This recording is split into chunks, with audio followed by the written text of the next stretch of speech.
Voilà pour ce clin d'œil, coup de projecteur maintenant sur le rapport des plus jeunes d'entre nous à cette histoire de France. Une étude universitaire va à l'encontre des idées reçues et démontre que le roman national les intéresse réellement. Reportage Mathieu Lino avec José Boulestex et Pascal Caron.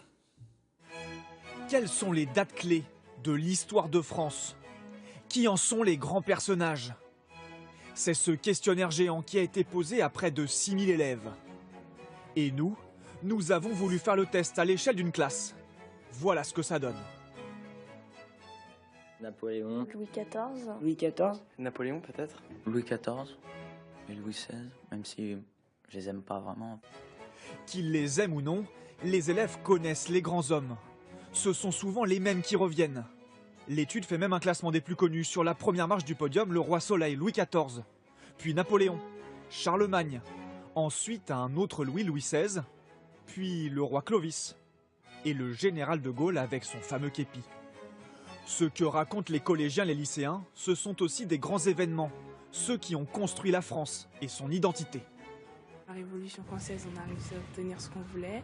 Parce que maintenant, c'est un pays libre. C'est pour ça que mes parents ils sont venus en France et du coup, que je suis là.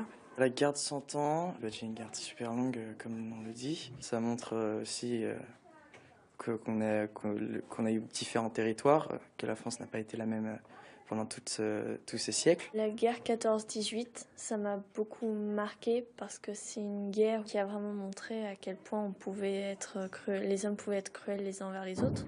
Chaque guerre et chaque paix sont sorties des évolutions intéressantes. Mais d'où tiennent-ils toute cette culture historique? Contrairement à ce que l'on pourrait penser, leurs connaissances ne viennent pas que des cours. Ça peut être Internet, ça peut être des livres, ça peut être des bandes dessinées, des jeux vidéo, moins les films pour le collège.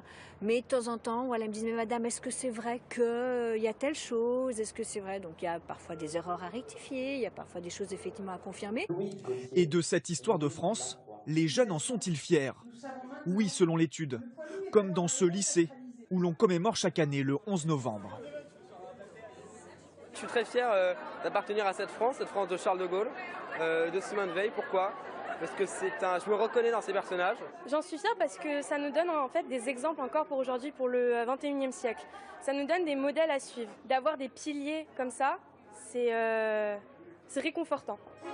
Dernier enseignement de l'étude, malgré les guerres et les conflits, les jeunes gardent une image optimiste de leur histoire de France.